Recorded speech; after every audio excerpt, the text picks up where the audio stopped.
Hiya. Long time no see. Long time no speak, I should say. You can't see me. No, you can. Hello. Welcome back to the Spacebook channel, the best channel that you'd never heard of. Just 24 hours since the live season finale for Type 40 Live, our regular live streams about all things Doctor Who. We had a blast on that party show. I think you did too, judging by the comments, both in the live chat and since.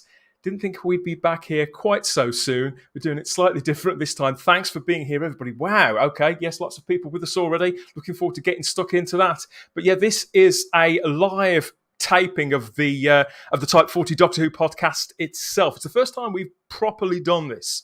So we do have a smaller than usual console room to bring on of some of the faces and voices that you're used to seeing and hearing on the live show and on the podcast. Didn't think I was going to leave this one hanging, did you? This is an exciting time, and we're glad you're here to share it with us. So yeah, things are going to run slightly differently. We're going to get stuck into this, deep into this. Of course we are, with whatever thoughts and visuals that we've been able to sort of clamber together in the last few hours. So stick with us, and if you'd be patient, and we may get things wrong. We may talk over one another a couple of times, but it's all good fun. We can't wait to get cracking. And we will be taking comments and questions and connecting with you guys in the live chat the same as usual, but it just may be at specific junctions rather than all the way through the show, if that's okay. So I'll just say hello to a couple of other people while we're here. Oh, wow, lots of messages already. Thank you, everybody. What have we got? Oh, God, so many people, so many messages. Okay, lots of hails, lots of hello, mates, lots of all that kind of thing. Starry-eyed girl. Who else have we got? We've got Matt Pott here. We've got Dave Mullen. We've got Lord Thoth. Hi, everyone. Hi, Lord Thoth. Yes, please like the video now. Okay, I'll be honest with you. I haven't heard this one in advance, but I think it's going to be a good one. You're going to want to like it now and share it along, too. If there's people out there who are dying to talk and to listen to a bit of Doctor Who geekery this fine Friday evening UK time. Okay. Oh, lots of names. Plenty of people that I've not seen before. Jules Sherwood. Hello, Jules. Good to have you here too. And the script doctors. Good to see you. Yeah, so what we'll do, we'll try and make our way through as many of your comments as we possibly can. And just enjoy yourselves and chip in. And let's see where it all ends up. I've got 3 of my wondrous travelling companions to bring on in a second. But first of all, we're going to run the titles proper. And everybody who's watching, and I mean everybody, you know who you are. Thanks for being here. You'll get the 100% truth from us, as always. And I think there may be some diverse opinions coming through. I'm not entirely sure because we haven't had a chance to really speak. But I can't wait to get cracking. So I'm going to turn this off now. I'm going to turn this back on. And let's get into it.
It's time for Type 40, your Doctor Who podcast from the Spacebook for the Fandom Podcast Network with me, Dan Hadley, Birmingham's King of the Geeks, and your designated driver.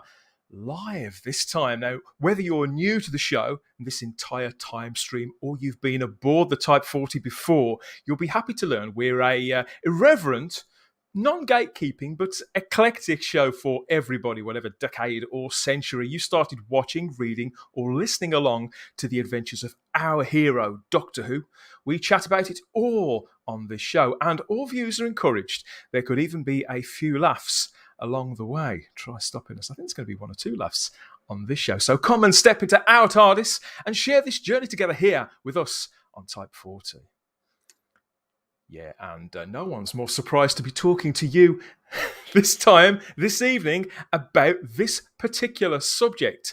I think no matter what drips and drops we'd heard coming from the powers that be, the esteemed Mr. Piers, Wenger, and everybody else at the BBC, I think that we're all rather used to publicity speak, PR jargon in 2021. So, I think that the general philosophy is that we'll believe it when we see it or when we hear it. And boy, have we heard it. Yeah, just a few short hours ago, the Whoniverse, both on and off screen, was positively rocked with some huge news. And we knew that you'd want our hottest takes directly from the Type 40 oven, no less, because it's this is Friday, the 24th of September, 2021.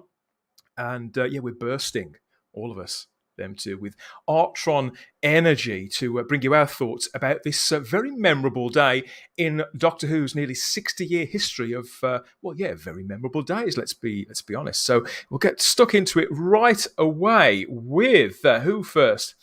Yes, I was due to connect with her anyway, but to talk about something kind of related, because we always talk geeky stuff or Doctor Who stuff mostly, but I don't think we expected to be talking about this. But here she is. It's starry-eyed girl Sarah Graham. Hello again. Hello. Yes. Long time no see. Yeah, it felt like yesterday. Yeah. So for people out there who don't know, who just listen to the podcast, because for this edition of the show, we're going out live onto YouTube in front of a live chat for the very first time with the podcast. So we're going live on YouTube and Facebook, taking your comments later on. But we do that all the time anyway on Type 40 Live, our sister show, which is a sort of an eclectic magazine show. So we do have themes, we do have topics, but there's been not much breaking news, I suppose, of this magnitude since we started those shows, has there, Sarah? So for this show, we knew we had to clear the decks, really, didn't we? We did, yeah. It was definitely all hands on deck. Wow, yeah. I know, I can barely. My thoughts have only just started to sort of meld together. So it's a good job we have two steadier minds with us. I think I've just taken a look at them now. Not too sure. Has he had his tea yet? That's what we want to know. Let's bring in the mega geek, Ian David Diaz, and all the way from the Doctor Who loft, regular Type 40 Live pundit, Mr. JT. Hello, Spacebookers. Hi. Good to have you back here. Welcome back to the slightly different desktop theme, but it's still pretty much the same old Type 40. It's been a fun 24 hours, hasn't it? I know we've speculated about a lot of this, but I don't think any of us expected to be gathered around here so quickly, did we, Ian? No, not at all. It's crazy news as far as I'm concerned. You'll get my take as we go along, but I will let JT talk now. It was interesting because we were saying only yesterday on Type 40 Live that we sort yesterday? of knew. It was, yeah. That we sort of knew, or we were sort of feeling that there was going to be some sort of announcement, if you like, or some sort of hint going on while we were actually taking our season break for Type 40 Live, and we were talking about it after the show as well. This soon. Well, it's come a lot earlier, because last night after the show we're saying, something's going to happen while we're off the air, we might have to come back. So here we are now already doing it again. Of course, since the announcement at 3:15 UK time, social media is off the scale. It's a very interesting debate that's happening on social media, so we're going to be taking part in that, and we'll bring some of the comments to you through this show as well. Never saw it coming. I could rely on him. And before we get too deep into all of that, this is the bit where I go through a few of the house announcement, I suppose you could say. So yeah, if you'd like to do some real-time traveling of your own, each and every edition of this show, past, present, and future, is just a tap or two away on the device of your choice if you know where to look. Dozens of great conversations, reviews, previews, geek outs, and nights in, really, with our regular panellists. And we know there's something for every fan at type40.podbean.com, or you can stream us across Spotify, TuneIn, Google Play, all those places. There'll be more about all of that a little later on, as well as making contact with the matrix of all knowledge. To us, that's the Fandom Podcast Network. We're going to be having a word about all the other cult conversations going on across that network later with a good friend of ours. Okay, now that's all taken care of. We can get down to business once we do this.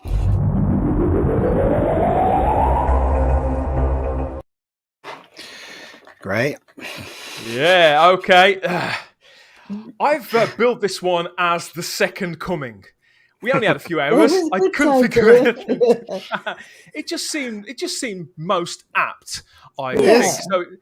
It's a big news story. I think it's a big entertainment story. This is one of those stories that transcends even geek culture. You know, we're talking about somebody who I consider, and I don't think it's a controversial opinion, to say that Russell T Davies is the greatest living great British TV drama writer, the one who has the most sort of breadth of appeal, the most unique voice, and who, although he has themes to his work, who always has a habit of surprising us every few years with his next decision, his next creative call.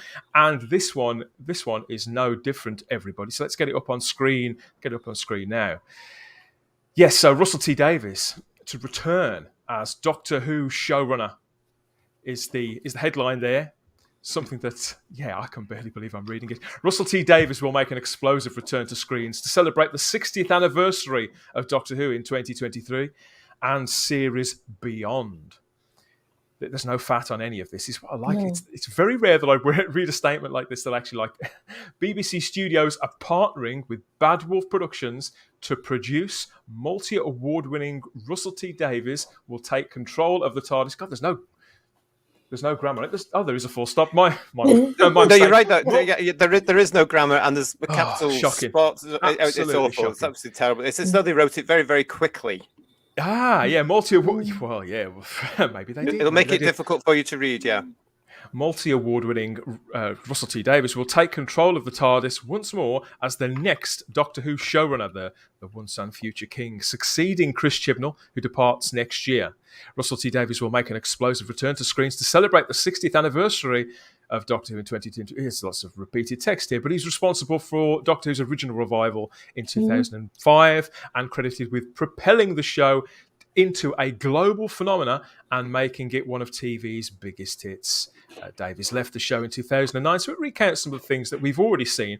But I think that one of the things which I don't want to imagine I'll be coming back to afterwards is the little section here. There's a quote here from Chris Chibnall, the outgoing showrunner, which I thought was quite interesting. So let me get a bit closer into that. Chris Chibnall, the worst showrunner in modern TV that I can think of, says it's monumentally exciting and fitting that Doctor Who's 60th anniversary will see one of Britain's screenwriting diamonds return home. Russell built the baton that is about to be handed back to him. Doctor Who, the BBC, the screen industry in Wales, and let's be honest, everyone in the whole world have so many reasons to be very excited indeed about what lies ahead. Yes, we do, Chris. Thanks for that. I think that's the first sentence is uttered that I actually genuinely believe.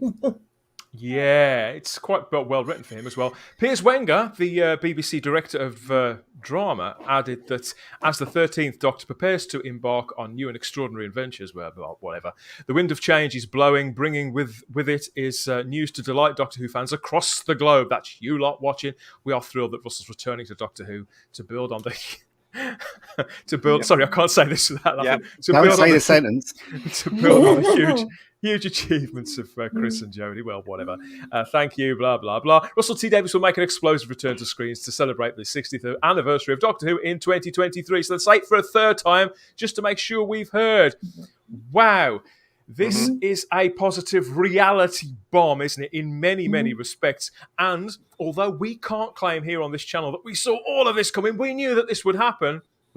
We kind of saw some of the little parts in this. I mean, I'm gonna blow my own trumpet here. First of all, I have been begging you, Jane Tranter and Julie Gardner at Bad Wolf, to take Doctor Who, to do something to save Doctor Who now for months on this channel. I'm thrilled that's happening.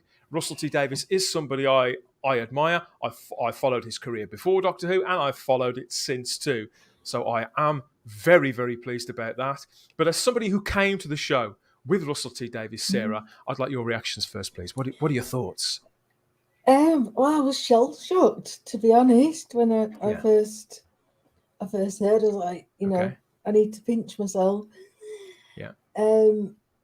Yes, obviously, I adore Russell, and he was the man that got me into Doctor Who. After the initial excitement, I do kind of have to take a deep breath and think, what does this actually mean? And what it tells me is, it is coming to clean the mess. Is the plumber there's the plumber with the plunger to unblock the toilet. We've been around, all of us. We're no spring chickens. We've been following this genre for a while, and most of us are really into. In fact, all of us are really into entertainment. So we've read plenty of press releases and lots of PR jargon. So. Whilst that is quite bare bones compared to most, and there's not much in there that's subjective, shall we say. Most of it is objective fact. We also know that press releases, they only ever tell us, quite rightly, what they want us to hear. And their take, the official line. But the fact is, this looks like Russell has waded in, like David Hasselhoff in a pair of orange Speedos, carrying one of those orange things that I've never been really sure what they do. And he's dived straight into the water, JT, to come and save Doctor Who. That's exactly what this is. I mean, you look at the press release and you look at what Wenger was saying as part of that press release. And I'm going to quote a friend of mine this afternoon who said, this drips with insincerity. And that's exactly what this is. I mean, it's very much on the line, isn't it? So the statement from the BBC or the decision seems insincere? Well, I think the statement is on the line. And he says that it drips with insincerity for what they're saying, because you have to be. I mean, Russell himself actually had a quote to say, "My friend Chris Chibnall, there's more wonderful Jodie Whittaker stories to come. We can't time travel into the future too fast." He was actually sort of misquoting himself from 2004. But he's putting that stamp on to say, the wonderful Jodie Whittaker, the wonderful Chris Chibnall, my friend Chris Chibnall. It's going to be brilliant. You've got several more. Wonderful stories to come. So he's doing the usual thing that Russell T Davies does, which is playing that nice game of being able to say, "Oh, I'm supporting you." But it's a big challenge for Russell now, and I actually really do believe that even though at last, we've spoken about Bad Wolf Productions many times on Type 40 Live, and I am a big fan of Discovery of Witches, as the Space Bookers will know. I think this is now a real test for all of them. This is very important, because for Russell's reputation, for Bad Wolf's reputation, they have to get this 100% right. There is a dignity to Russell's words, to Russell's statements. I'll try and get that up a little later on so we can see the exact words that he uses. But he's always dignified. He's always very generous, and he's always uber professional. I think Russell is of the mind. He's old school, Sarah, in the way that I think he believes that don't talk about other people in any way, particularly if they're in the same line of work as you. Yeah. Don't talk about others in any way in which you wouldn't wish to be spoken about yourself. And so whilst we are uber cynical about it, and there probably is more underneath it, the fact is these guys do work in the same industry. Well, so and they're going to be civil. They genuinely are friends, there's that. Well, I've heard him say that relationship he only knows Chris a little bit. That they've only worked together a little bit okay. in the past. But I mean, maybe Via Doctor Who. Maybe this changeover will. Maybe they'll be talking more during the changeover, JT. Well, we don't know because it's their private lives and we don't know. I've also heard that Russell only knows him because of the contacts and what have you, and through Doctor Who only and what have you. But it is a very interesting point. I mean, this is historical in Doctor Who world as well, because this is a BBC studio productions with an independent company. It's Bad Wolf Productions. This has never happened in Doctor Who's history, but this is a tremendous change for our beloved show. It's a huge change, and there's going to be a lot of differences coming in now because Russell will have looked at what's gone wrong. This shows that BBC Studios have had these discussions for quite a long time now. They've been aware of the failing of the show, and they've acted on it. And as we've said on Type 40 Live over many, many months now, and certainly since the official announcement that Whittaker and Chibnall were going, we've been talking about these sort of things. And, this is borne out now that this is correct, because what Russell will have to do now with Bad Wolf and Julie and Jane and whoever else they get to produce from Bad Wolf Productions is that they would have started by now to have those preliminary talks about how is the show going to look when we want it back for 2023. The dynamic of it. I mean, to go into this beginning with a 60th anniversary, I mean, it's a tall order to follow the 50th, because that was the last time that Doctor Who had that kind of impact and celebrated something of such magnitude. So it's bold, brave of them to do that, to step in. But I think it's quite natural that all attention focuses on the tall and broad shoulders of Russell T Davies. He's a very, very charismatic man with this huge profile. He's got the gift of the gab. He's got a way with us, with the viewing public, whether we are dyed-in-the-wool fans like us, grizzled fans, or the people out there sat on the sofa who just want something diverting to watch for 50 minutes on a Saturday or Sunday, but hopefully Saturday again. He knows what they want to see in all of their populist drama, whether it's Doctor Who or anything else. So that was bound to get attention.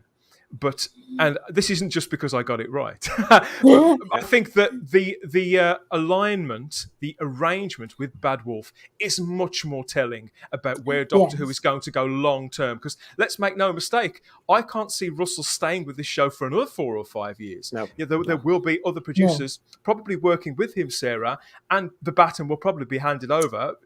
Certainly a lot sooner than it was before. But I think it will remain with Bad Wolf. Ian, as somebody who directs, who's a screenwriter, as well as being a big old geek who's followed this whole story, what were your initial reactions when you saw this story, Bray?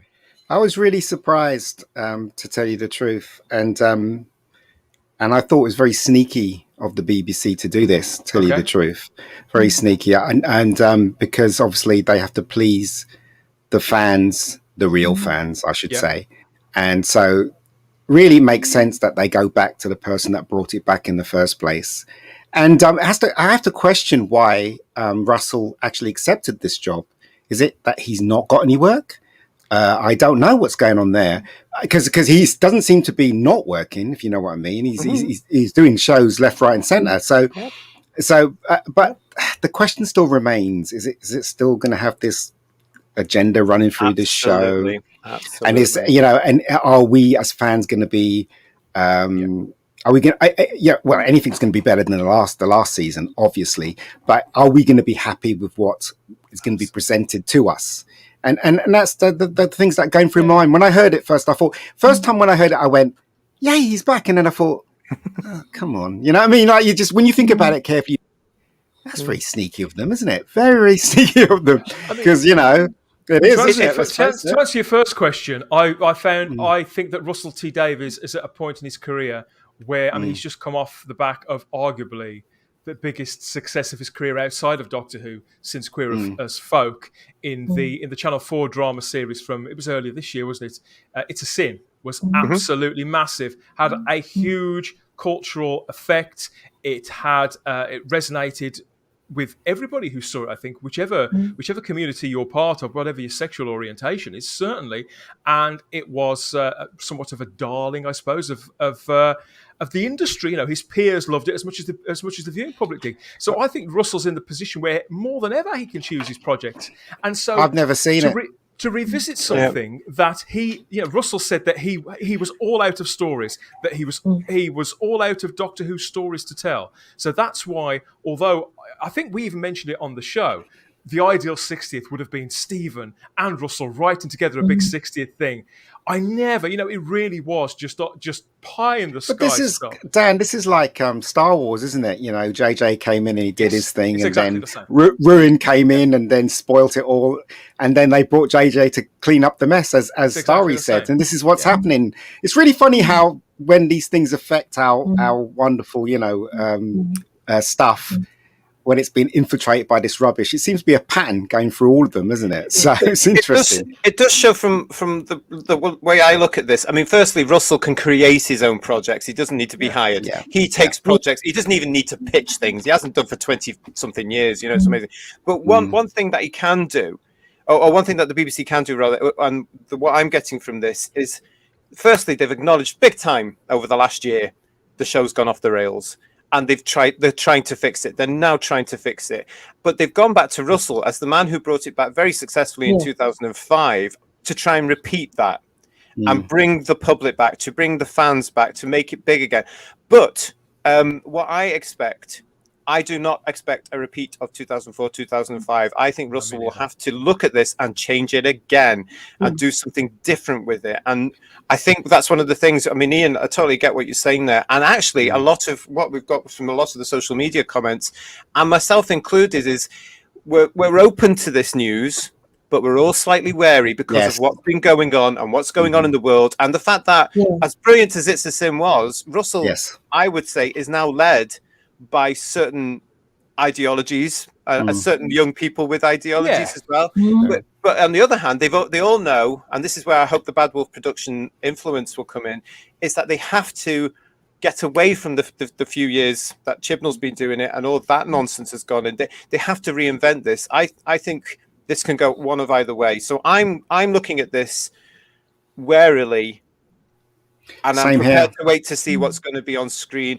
What will happen with us, Mega Geeky and Starry and Dam and Facebookers, is the first indication of how this is going to go is who is the Doctor? Yes.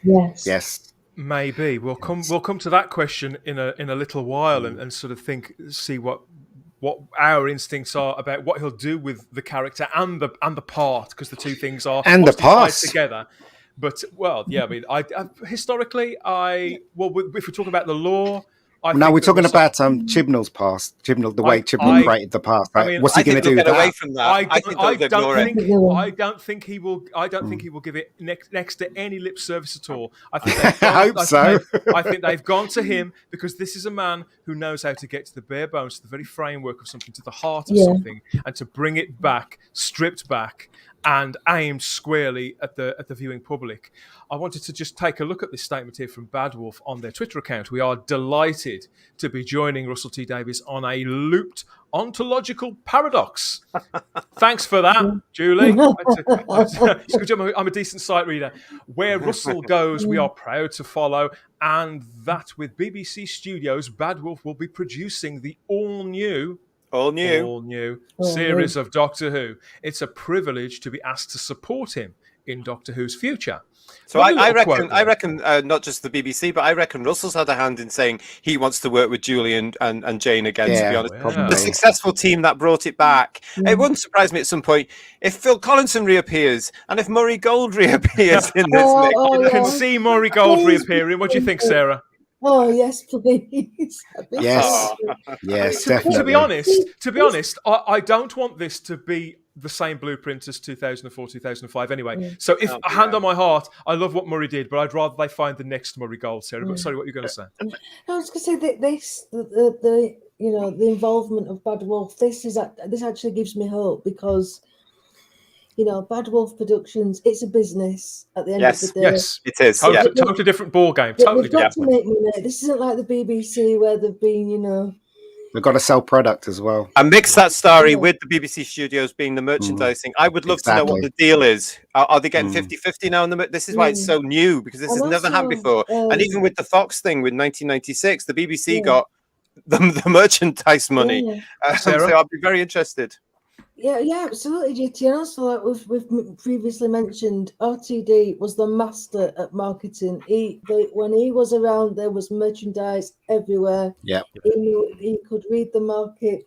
He knew what the fans wanted, and as we said, only yesterday, as far as new stuff's concerned, it's been a black hole recently, apart from the classic stuff. It has. Yeah, I think that was also because back then, as BBC Studios was then BBC Worldwide, there was actually, I would argue, a better team in place to market the show, and they deliberately went out in 2004 and 2005 to licensees and said, "Would you like to make toys and action figures and books?" And I think we might get a repeat of that, but I think it's all going to change now because there's 2 production companies involved in this. Totally different, because all that time, I mean, I have to say, Ed Russell did an amazing job running the Doctor Who brand that entire time, and the 2 or 3 people that he hired as art directors on all those beautiful shoots, all the promo that ran right the way through until I think it was 2016. I think he left slightly before everybody else, but it was incredible, the profile, the sensitivity of the imagery. They knew exactly where to aim it, and I mean, but the thing is, this is an independent production company, and even though in this statement, whoever's put this together, I doubt it, maybe it was Julie Gardner herself, I don't know, but in this they say, we're following where Russell has led. But I do wonder, Piers Wenger will have been instrumental in pushing this, and although Russell is standing front and centre, I'm actually going to question, who did they go to first, Bad Wolf or Russell? You know what happened, Dan? What happened was they were listening to one of our podcasts, our live streams, and they heard your suggestion that you should go to them, and that's what they did. So there you go. It's your fault. It's your fault. It's your fault. You see what I'm saying, though? Because as lovely as all of that is to hear, and it makes a sense, it may be true, but, Piers and everybody else at the BBC, they could see that the star had fallen, the brand was suffering, the programme's been bloody awful. Yeah, they would admit it. But the IP was suffering more than anything else. This did need to go into steady, careful hands, and an international content maker, program maker, on the international stage. The BBC have tried doing that, and they with some success, but they can't seem to consistently do that. And with all the problems that the BBC is going through domestically, not least of all with questions of their own funding, maybe the bare bones of a single show, it's too much for them to focus on.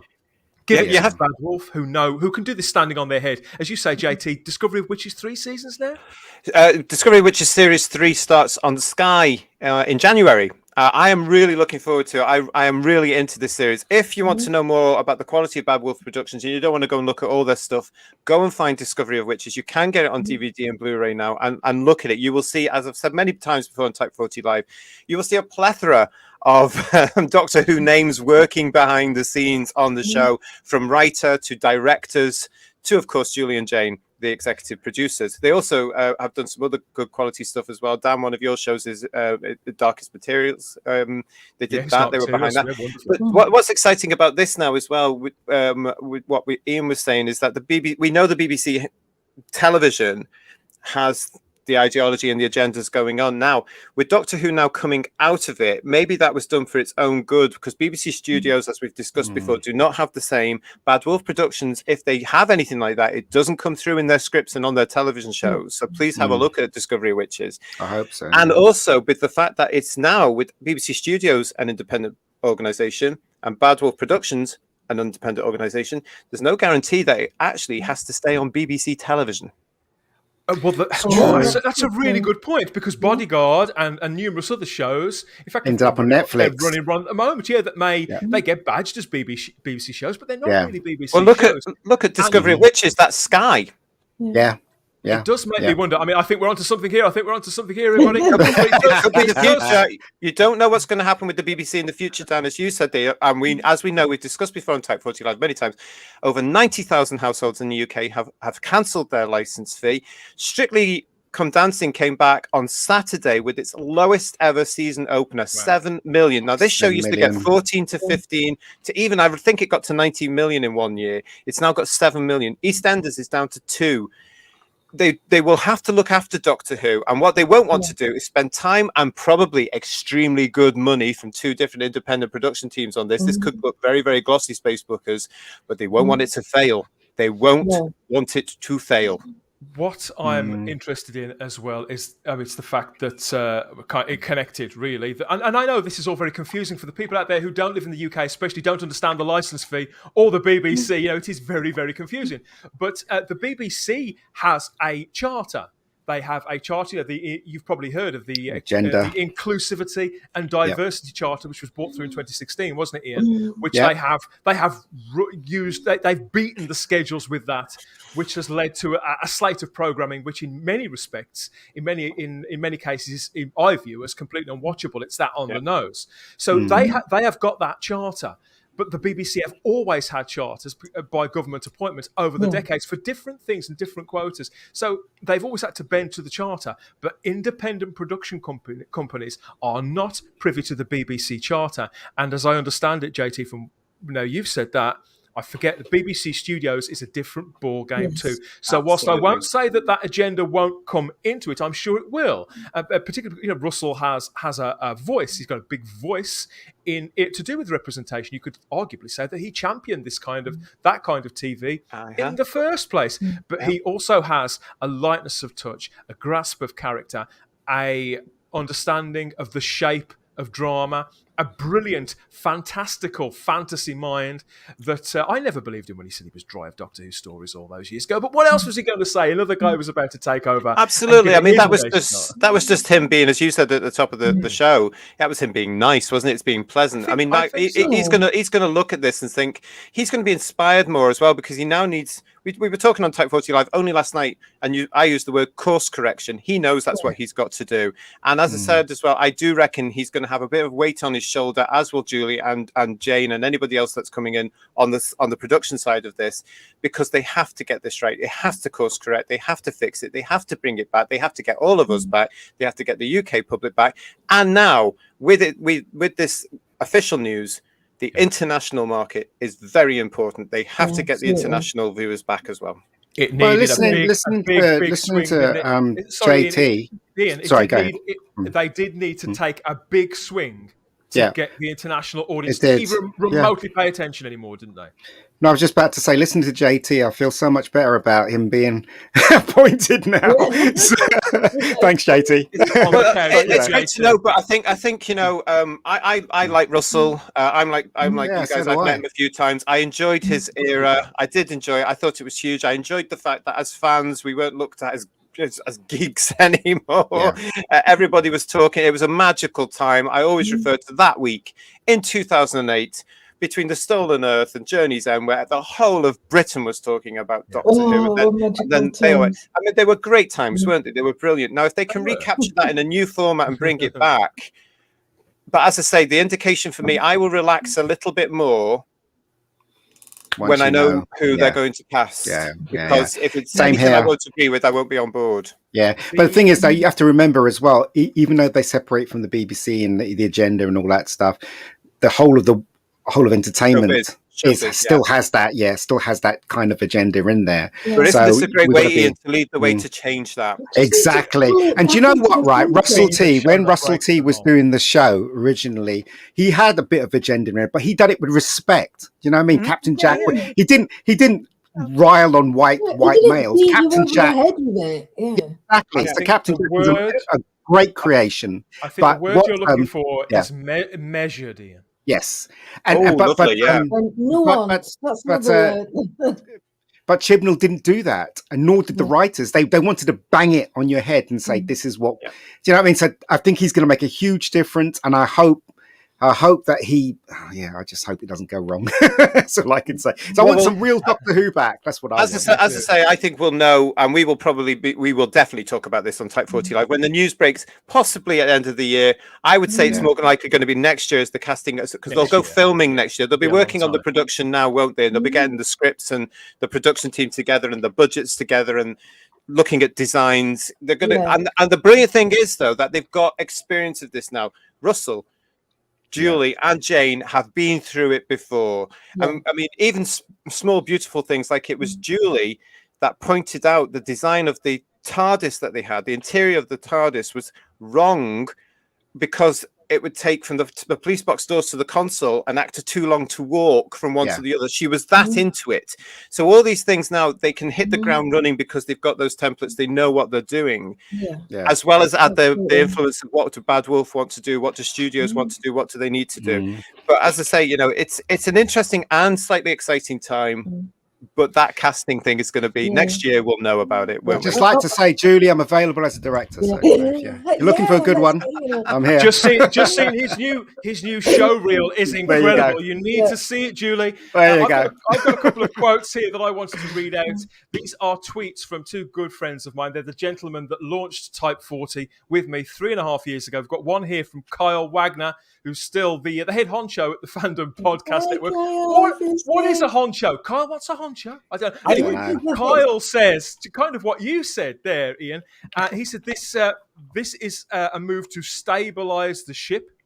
And I think in this case, they need to get it righted, then let a fresh face in. Yes. And all of this is still contingent on who they could look to cast as the new Doctor. So Kyle will be back on the show soon to talk to me about it from the American perspective, because we know, he's been very damning of what's been going on there. Its profile on BBC America, HBO Max, and all that kind of thing. And I've also got a quote from Norman C. Lau as well, who was the main host really on the first few Type 40s with us, and he says, yes, to be sure, on one hand, this is a tactically smart move. Course correction, Norm says, makes investors happy. It stabilizes future funding.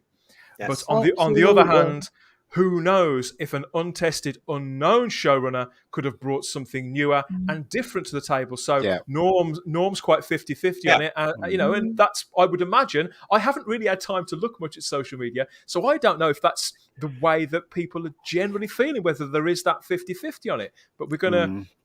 There is. Take a look. And we'll come to that. Yeah, let me know when you want to do that, because there is.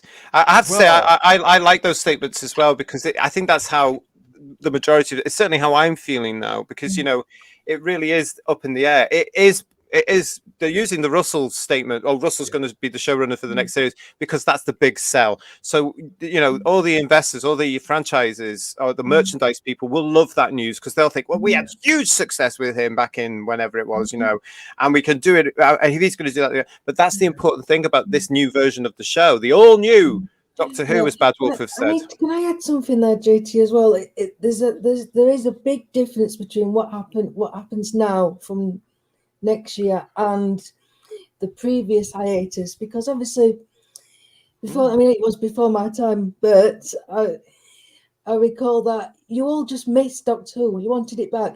Nobody was insulted. Nobody was harassed. Nobody was made to feel anything. And this whole, obviously, I know social media wasn't a thing back then, but you still had your conventions and your clubs and your societies, pubs. Now they got to prove themselves. They've got to win us fans back. Absolutely. I mean, the difference this time round is that this actually shows, and we've got to put this out there as part of the good things about what's going on right now. This shows the BBC is actually, whatever anybody says, they are committed to Doctor Who, because they wouldn't let it go off the air for long. Okay, it's coming out to production now. It finishes today or tomorrow, whenever it is.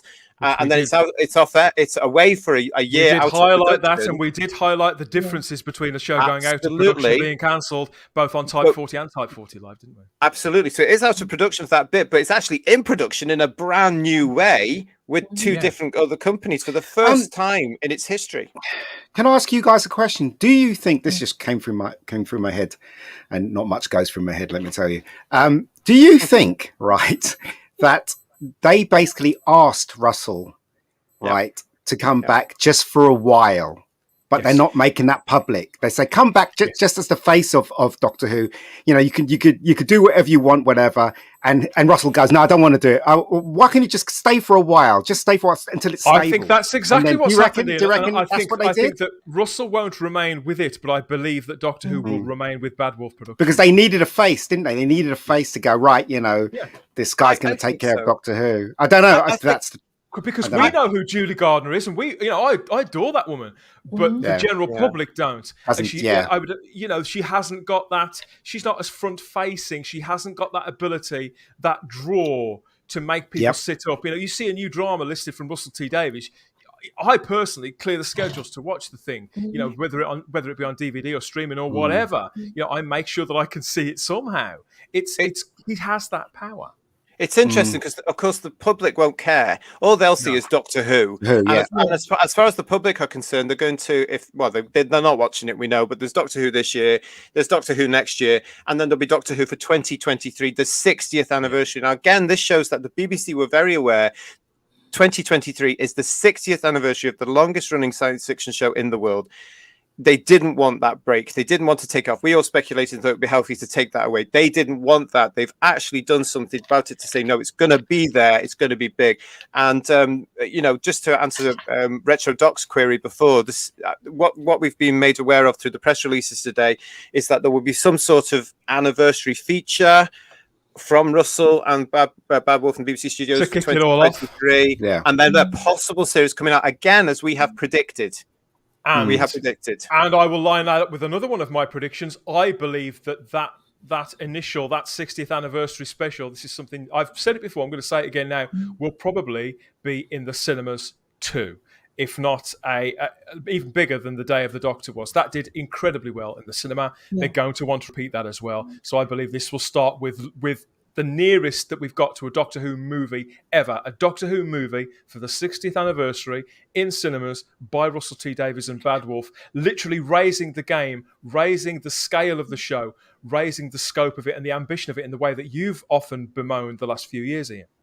But with Jodie, I don't want it with Joe. I'm not going to see it. The 60th. Oh, the 60th. We're now talking. We're talking about the Bad Wolf era of Doctor Who. New Doctor Who. Jodie Whittaker and Chris Chibnall, they are already. It's only been hours. They are back there for me, well in my rearview mirror. I'm not giving those two clowns another moment of my. All right, nor am I. No, I'm excited. I hope Russell brings in the bacon. Do you know what I mean? I really want Doctor Who back. I think they've had enough time. They've obviously been talking about this. This would have taken a lot of energy, a lot of headache, a lot of talk, a lot of real roundtable discussions to get the deal right. Because obviously there's a lot of money in Doctor Who. Doctor Who demands a lot of money to look and be produced correctly now, especially when we are talking about 2023, not just the 60th anniversary year, but a completely different year that we can't see coming because of production looks. It's lost its footing on the international stage over the last 3 years. And this is 100% down to you, Chris. It's lost its footing. Russell T Davies is one of the very, very few people where just his name will get it right back on there in the blink of an eye. No question. Just in case you're watching this and you don't know who we're talking about, I find that quite unlikely. But this is Stephen Russell Davies, who was born in April 1963, better known as Russell T Davies. The T is completely fictional; it's invention. It doesn't stand for anything. But he needed to Tiberius. Use that name. That's what it stands for. He needed to use that name to become a screenwriter because somebody else was already using the name Russell Davies. So yes, he's a screenwriter and television producer whose work includes many hit shows over the last 20 to 25 years. Born in Swansea, he originally got ambitions to be a comic book artist, believe it or not, before turning his attention to screenwriting and playwriting. He graduated from Oxford University and joined the BBC Children's Department in 1985 on a part-time basis, and he created two chilling children's fantasy shows, Their Dark Season and Century Falls, before eventually leaving the BBC for Granada. And in 1994, he began writing adult television drama with a show there called The Grand.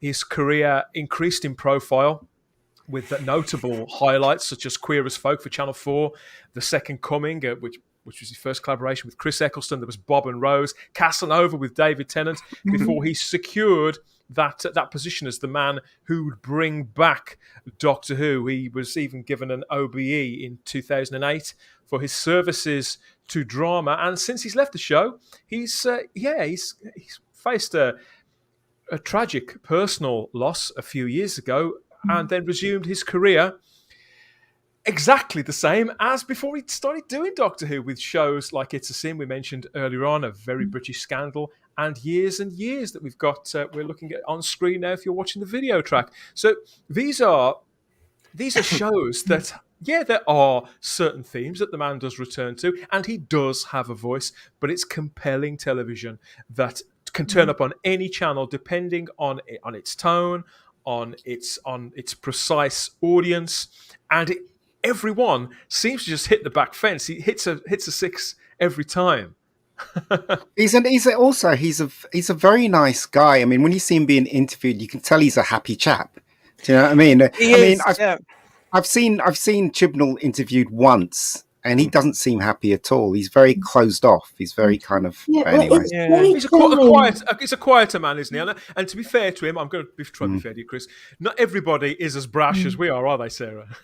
When you paid a lot of money to do a job, you think you'd get some enjoyment out of it. Yeah. What, you crack a smile. What I thought was very telling is that I remember buying Doctor Who magazine, when Doctor Who returned, and Russell, he had his own little column, and he would be gushing every month. He'd got something to say. He didn't just, write. I mean, obviously, we know it was difficult. They were still learning as they went along. I'm sure they had bad times. Some stuff's been well documented. Yeah. But he didn't go on about it. And then with Chibnall, just, we had to get up at 3:00 in the morning. I thought that is not going to sell you a magazine. That's no. Everything that we heard from Russell from the entire time that he was on the show, and to be fair, even since, even though he published this book, he told all in The Writer's Tale, the book that he wrote with Benjamin Cook, which presumably there was a second edition of this. There may even be a third, mega expanded one in time. No, just two. This is as candid as you could possibly get. The man has never had anything to hide. He is who he is, and I think he knows that the people who receive his work, they may not all like it, but I think that he knows they understand it. And maybe a writer would rather that first. Obviously, you want people to watch and to enjoy, but if people understand what you're about and why you're sat in that chair, then that probably counts for a lot in the terms. Yeah, it does. The difference with this is this is Doctor Who, and the bigger picture here that Russell, Julie, and Jane will know is that it's exactly, they know Doctor Who. They've been down this road before.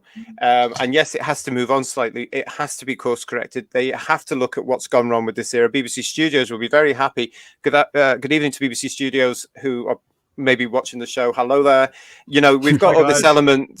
We've got this element where, Russell with Julie and Jane, they can look at this, and what they've got to do is produce a good science fiction. But they will. Yeah, everybody knows they will. Yeah. I mean, because they know exactly what they're doing. Yeah, I mean, I haven't seen that show you mentioned that that they Discovery made. of Witches. I will though now because of JT. Will please do. I mean, it's on, as I say, you can get the first two series together on Blu-ray or DVD. Series 3 comes out on Sky. It's a wonderful series. It really is good. The quality of the acting, the quality of the writing, the production techniques, the look of the show. It's really good. I really recommend it, and it might actually get you all in the mood for what could be coming. I do rate his Dark Materials, even though I do generally rate that, and if it's anywhere near as good as that. Okay, whilst we have a slight lull, we've reached I think halfway point in our discussion of what may come on Doctor Who. It's only right to check in because, this is the Type 40 podcast, and we are streaming live to Facebook and to YouTube for the very first time. So people are watching us in real time. Wave, say hello, everybody. Hi there. Hi, Facebookers. So I wanted to go over to the live chat and see what everybody else is saying. We have Melina Vader says, Starry, bless you. Bless you too, Melina. It's great to see you. Great to hear from you. Who else have we got? We have Chris Persia says, hello. Game Closet says, Ian, and a big hey. I think the pubs are open, aren't they? I forget. Yeah, it's Alan Collins says it's great to see you all. We've got lots of great comments here and proper actual questions here too. We've got the Darren Zone says, Yeah. great news that Oh, Russell's no. returning, and also the involvement of Bad Wolf Studios. It kicks firmly into touch the assumption that the series is moving from Cardiff. No, it doesn't. No, it doesn't. Well, I think look, it's moving from Rothlock. I think moving from Cardiff, moving from Rothlock. We're splitting hairs a little there, but Well, Bad Wolf Productions may be a Cardiff-based business, but again, if you look at Discovery of Witches, that is not filmed in Cardiff, isn't it? Oh no! I know they've got go and look at it elsewhere. They've got a base in Ireland as well, haven't they? Yep, and that's the exciting thing about this. This is now 2 sets of private money coming in, because we still don't know if there's any TV license money coming into it. I doubt it personally, but there's 2 sets. They could go all over the planet with this. But if you look at Discovery of Witches, it's in Cambridge, it's in Oxford, it's in Italy, it's in France.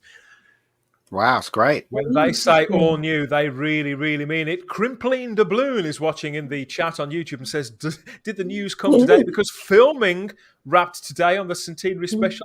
I would think that I would think that they would have timed it to the point where it's been polite, because they have included the outgoing on the statement, haven't they? So I think it's all been done with respect, in that, yes, okay, they've got rid of the incumbent out there just now, but I think it's done with respect to say we would like you to comment on it, because again, it's that showbiz professionalism to each other that has to be seen in show business, especially. It's business profession, but it's brilliant. And that's where you've got that whole bittersweet thing from Chris Chibnall saying, oh, who else is better to give over the reins to, blah blah blah. Lord Thoth, great supporter of everything we do at Type 40 and Type 40 Live, is here, and he says, I don't know if this announcement is good for Doctor Who. I suppose it can't get worse, can it? Exactly, Lord Thoth. You're right. It couldn't really get any worse than how it has been. When at the bottom, you can only go up. Absolutely.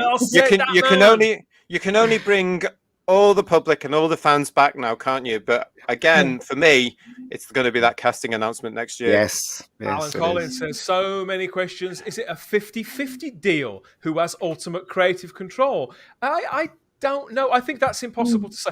I think that between BBC Studios and Bad Wolf, it could be a 50-50 thing, but I think BBC television, as we know them, is largely out of the picture. I think actually, being Doctor Who fans, we will learn about it. But however, it's now produced by 2 independent production companies. They don't have to give us that information anymore. But because it's Russell and Julie and Jane, I think we'll probably get to know through the magazine and through websites and through interviews and probably YouTube stuff that will come. I think we will get to know it, but I would reckon the business deal would have taken quite a long time, a lot of months actually. And if we can look at this next year, we can probably see how they've delivered this. I think this has all been planned. I think they've got a lot more to come, which is all planned to build up the new version. But I think BBC Studios, I think they got them this time. I think BBC Studios may have done a 50-50 this time, because the show is just not that popular. Yeah, it's really strange, right? Because this kind of mirrors when Doctor Who was taken off the air and then it went to Universal and then they made the movie. And you know what I mean? And then it transitioned there, and then it came back to the BBC. Now it's at the BBC. Now it's going into independent again. It's kind of the difference this time round is back in '89. To that point, nobody really knew how this worked. And I will actually once I will stand up for the BBC Studios in particular to say they've learned from that. Even though it's a different generation in there, they've learned from that. They didn't want it to go off the air. Obviously, we now know that they wanted something for the 60th. And it could be that they went to Russell and Julie and Jane, all of whom that they knew. And it could be that they've turned around and said, well, if Russell leads this and Bad Wolf can come as a production, then Bad Wolf will pay Russell. Yeah. I mean, there's so many different things that could have come out with this deal. I'm as a business person, I'll be very interested to see if they want to, through the magazine and etc., how they've done that. And if they want to, because we can't. Can I ask you guys a question then? If Russell takes over, well, he's going to take over. Yes. And if he decides to cast a woman, would you still be invested in Russell's version of a female Doctor, guys? No. Scary?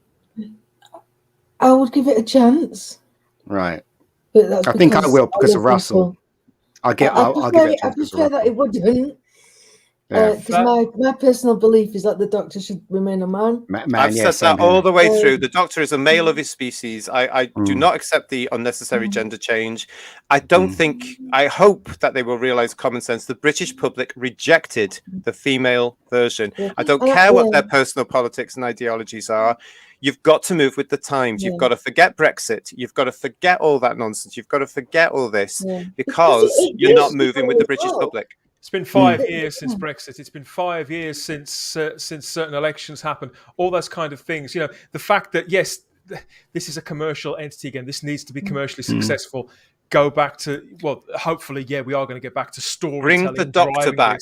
What about you, Dan? Storytelling. He's back, and it's about time. How do I feel about this? Yeah, how do you feel? I feel that I. You know how I feel about it. The Doctor is a male. Yeah, I know. The Doctor is a male character. Right. That being said, I don't believe you can turn back you can't really turn it back. There'll always be people arguing, well, you know, the Doctor has been a woman now, and that's true. Unless Russell does something really drastic with the continuity. But to be honest, with this writer, genuinely. Because what Chris Chibnall has done with Jodie Whittaker, first of all, casting a female in the first place really did break something for me. But everything that's been done since has broken the show. And it's just unrecognisable. So the way I see it, going back to Russell T Davies, I would trust that man, whoever he would cast. I am up after this car crash, in terms of both characterisation and storytelling that we've had to sit through, the indignity that Doctor Who has suffered, the intellectual property and the legacy, I would be like Sarah. I'm down for whatever Russell T Davies and Julie Gardner are putting together, with almost without exception, whoever they may cast. I'm up for it. I'm just excited at the prospect that somebody. I feel that the adults are back in the room. I feel that a genuine creative heavyweight is back in the room. A writer who's been able to tell me stories that have absolutely captivated me, with characters so far removed from me. It couldn't be further. And so I can. He did the impossible once already. I think but he didn't change the Doctor's gender when he brought it back. Anybody, but that's been done for him. But he did bring some eating bins with him as well. It's so, a matter of whether I have faith in this creative to re-establish that personal connection with me, and ideally that's going to be with a male Doctor. You know, it doesn't make me a bad person. I could go. I'm not going to go through my feelings about that now. I know how I feel, why I feel the way I do. I'm not backing down from that. But just as a television viewer and somebody who watches genre television anyway, I trust Russell T Davies, and I will watch whichever version of the character that he and I will get behind with good faith any version of the character that he sees that he brings with him. And as if he brings back a previous version of the logo, as Sun Raider Customs watching on YouTube says, all the better. I think we will see a reconnection with the heritage. Diamond one. I want the diamond one back. That's what I want. I think that's very honest of you all to say that, but I'm going to say right now, if they continue with the female version, I'm out for good. I've gone. What you call it? I can respect that. I think it's a very personal. It's a very. But the thing is, though, I think. Personal, let me just explain. Sorry, go ahead. Go ahead. It's a very personal connection that this show and this character has with every single person watching. Ian, I think all of us agree that the Doctor should be a male. Definitely should be a male. If you want to reconnect back with the children, because let's face it, they have lost the kids. Little boys have got nothing on TV right now, except possibly the Mandalorian. There is nothing out there. Everything's woman, girl. Bring back women. And if you want women to watch Doctor Who again, cast a man. Be the good-looking man. Be the one to break the mold, just like you did in 2004, and bring back the male lead. There is a. I won't mention it. I saw it on Twitter just a couple of days ago, and I won't mention the actor's name because he is fairly well known, and I think he's a good actor. And it's very interesting that he's tweeted this only this week when this news is now happening. And yes, he's white. Yes, he's white, but he's a good actor. Yes, he's 37 years old. He's a good actor. But he said, I can't get an effing job anymore because everything's going to other people. Wow. Tick box, tick box, tick box. He tweeted something like that, you know, and I just thought, well, good for you for saying it. Yeah. But it ties in with what you're saying, Sarah, that some of these actors are actually very frustrated now because they are feared they can't get a job because they're male. Do you know what? I have a friend, right? Her name's Julie, and she's black. And even she says she doesn't want to see a female doctor on screen at all. You know what I mean? Ever, she says. Well, it's failed. I mean, that's what I'm hoping. BBC Studios, Bad Wolf Productions, Russell, if you watch him, I'm hoping you've realised, and I think you have. I think you're sensible. I think the money not going into the till is speaking to you. It hasn't worked. The experiment did not work. Bring him home. Bring the Doctor back to his TARDIS. Give him monsters that he's going to kick and fight and new give us all monsters. a good enjoyment. I think Russell will be good on the new monsters, and he's learned. He learned through what's going on there. It'd be interesting to also see who he's bringing in as the writing team as well. So there's a lot to look forward to, but I am still slightly hesitant. I will not be happy and relaxed until I know who the Doctor is. Yeah, I understand. I just want to talk very briefly about the culture surrounding the show, which is. I mean, geeks have always argued. Doctor Who fans have always bickered, but we have tended to sort of remain friends, make friends at the end of it. And like you say, JT, we'd all head to the bar afterwards for a game of pool and take the piss out of one another. Things have got very nasty over the last few years on social media in particular. And Melina Vader here is watching on YouTube, and she says that I know I'm saying this partially out of spite, but after everything that's happened, all of the bullying, all of the harassment, I'm glad this era is over. I think that's a viable take as well, because the show was weaponized and the audience, the fan base, was set against one another. I believe deliberately. It's true. Yes, it's true. They may have thought that it would go to a better place in some misguided, university-educated, champagne-sipping way. But they did, and that must be undone too. And I think it would actually be undone really quite quickly. But for some of the younger ones, who the fan base, and I don't mean this in a patronising way at all, people watching, some of the younger ones are going to find that hard to dial back on, because they've died on so many hills already and severed so many friendships, burnt so many bridges. It has been encouraged by the production team. Yeah. You're right. You're right, Starry. Yeah, and we've chatted about this before, and I've said, you know, come the end of the broadcast time, which is October, November next year, when you get that last Chibnall-Whittaker effort, I think a lot of the fan base will leave. I think some of them will also stop, depending on the casting of the next one. Because when we did our special previous show, reaction show for Type 40 Live, when it was the official announcement that Whittaker and Chibnall would go, remember we read through all the tweets and stuff like that, and a lot of the alleged activist brigade was saying, if it can't be another man, if this is another man, I'm gone, blah, blah, blah, blah. Well, they're the ones that are not really the fans anyway, because they're small as well. In the Doctor anyway. They're small and loud, and they're like those little tiny yappy type dogs. And I think they will start to drift away, especially after the reaction to Russell's casting, if you like, today. Some of them have already said various things, and we'll come to that. And then there's, it's going to be an interesting time again. It's going to go one way. Either fans like myself will stay with the show and give it excitement, the encouragement, the love, and the support it needs, or we will go, or it's going to be the other way. Yeah. No, I agree. Totally agree with you, JT. Totally. So well said. It's an exciting time, and whilst we can't help but be filled, our imaginations are filled with images such as this, which meant so much to us back in 2004, 2005. I do get the impression that this is about moving forward, about seeing where things may go next, how things may look. I think that everything could well be up for grabs. The format of the show again. Oh yeah.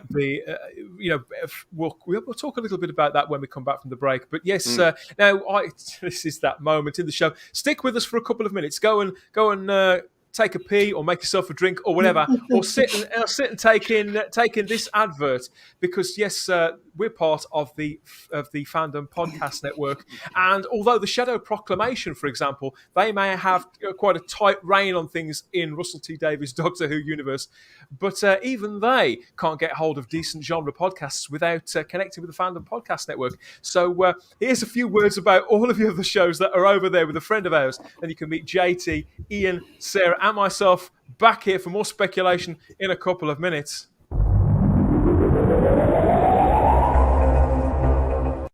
Thank you for listening. We hope you're enjoying this podcast. We'd like to continue to feed your ears by inviting you to listen to these other great shows on the Fandom Podcast Network.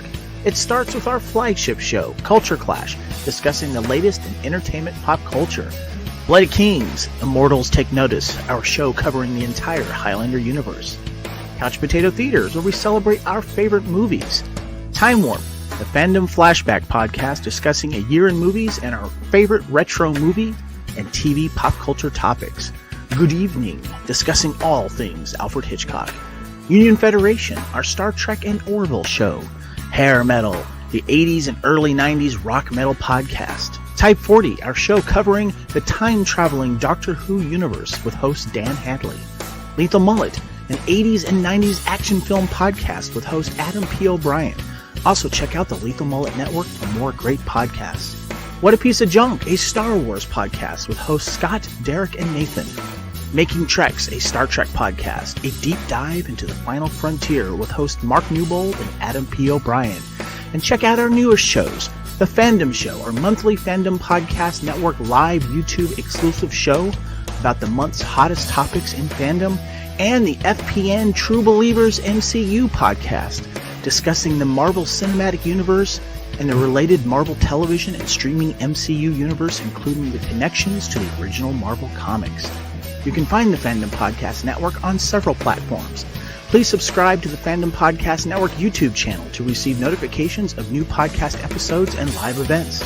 You can enjoy all of the Fandom Podcast Network audio podcasts on our master feed at fpnet.podbean.com. The Fandom Podcast Network is on all major podcast platforms, including Apple Podcast and iTunes. You can find the Fandom Podcast Network on Facebook. You can email us at fandompodcastnetwork@gmail.com. You can also find the Fandom Podcast Network on Instagram at Fandom Podcast Network and on Twitter at FanPod Network. Thank you for listening, and remember, respect others and enjoy your fandom.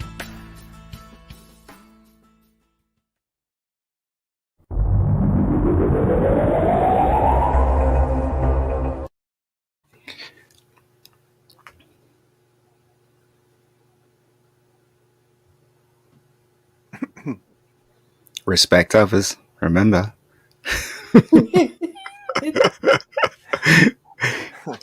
Have we I don't know. Have we lost Dan? I don't know. Is he there? Hello? I don't know. Do we need to vamp? Yeah. Please check out this masterpiece. Guys, please.